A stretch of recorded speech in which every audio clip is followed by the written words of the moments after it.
Eto na. Saan na ba to? Sa bungero na to eh. Congressman Benny Abante, mga kababayan. Gusto din Sir, your colleagues. No? Galit yung mga DDS dito, mga bossing. Bakit no? Kasi nakabalik eh.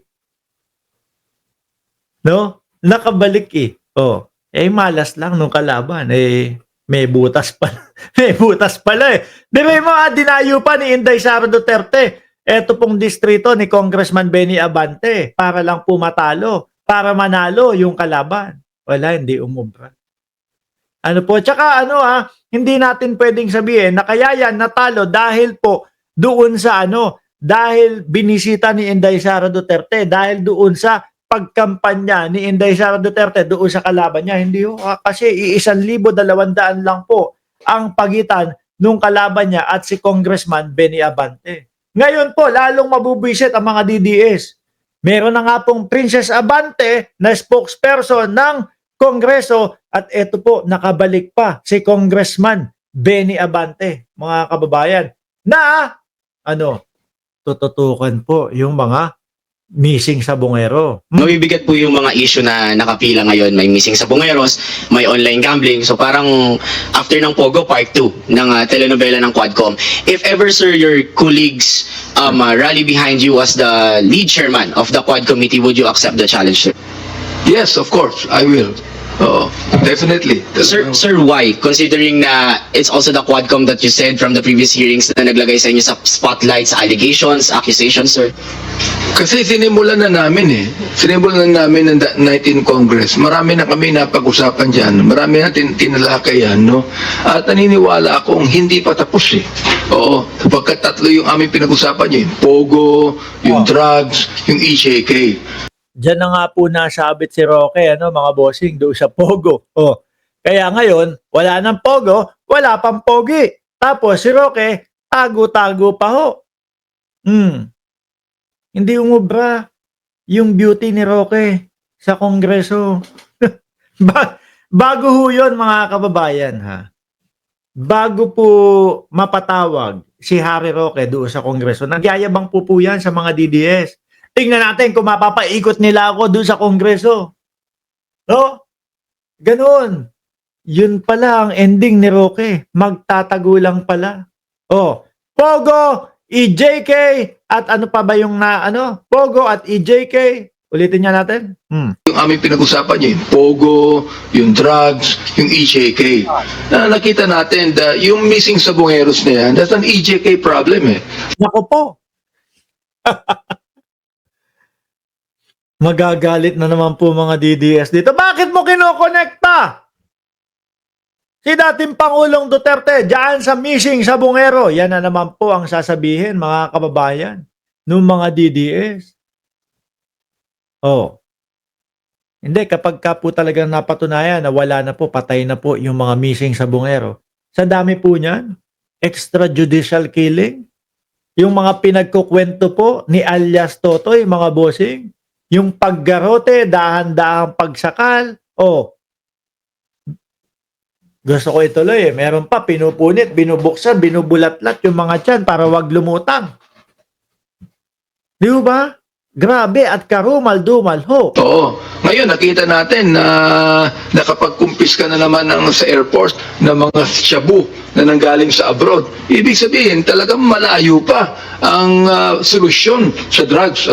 Kinakailangan tukuyin pa natin ito. Oo. At gayon din naman sa Pogo. At this point in time, nakita nyo. Andali putulin ko lang po si Congressman Abante, mga kababayan. Kayo sino dito ang nagugustuhan o gusto yung Quadcom simula nung inumpisahan nila? Ako mga kababayan, sa nakikita ko at opinion ko po at masasabi ko tungkol doon sa Quadcom, gustong gusto ko po yan. No, taas po ang kamay. Yan. Taas ang kamay. Gustong gusto ko po, lalong-lalo na mga bossing isama mo na yung good government. Hindi po ba?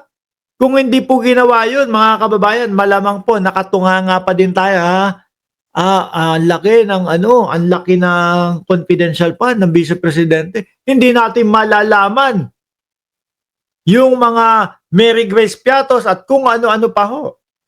'Di ba? Dito sa mga pogo-pogo. Oh. Sa mga pogo-pogo ho, hindi natin malalaman mga kababayan na may mga tinotorture na mga tao. Oh. Nasa kanila nang gagaling o may nanggagaling sa pogo na mga pangi-scam kagaya ng mga love scam, etc.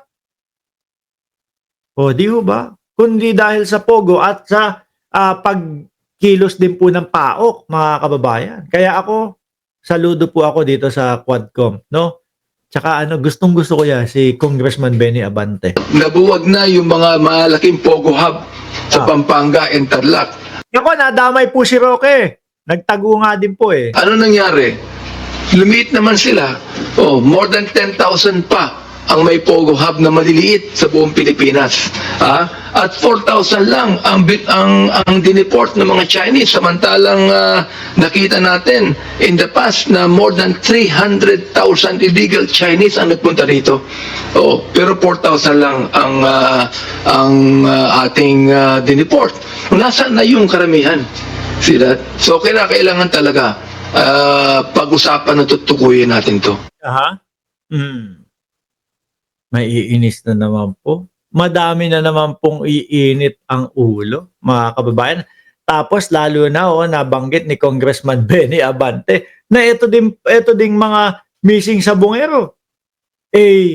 Kumbaga, EJK din ito.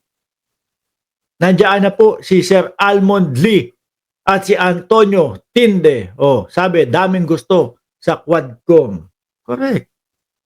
Anyway mga kababayan, nasa na ba tayo pagkatapos ni Congressman Abante? Lalong mabubisit yung mga DDS dyan. No? Biruin mo, nagsasalita pa lang po si Attorney Princess Abante. Visit na ho sila eh.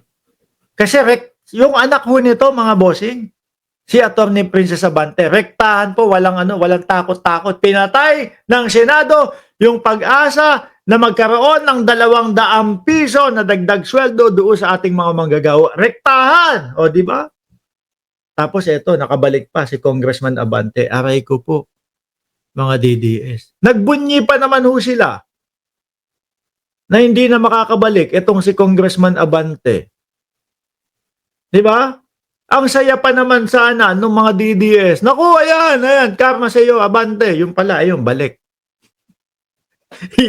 Iya ka na naman, no? Meron na naman mga magsasabi, opo, tanga po ako. Meron na namang mga magsasabi, opo, fake news po ako. May mag-iiyakan na naman sa Kongreso at sa kanilang mga bahay. Dahil po dito sa pagkakabalik ni Congressman Abante. Di ba?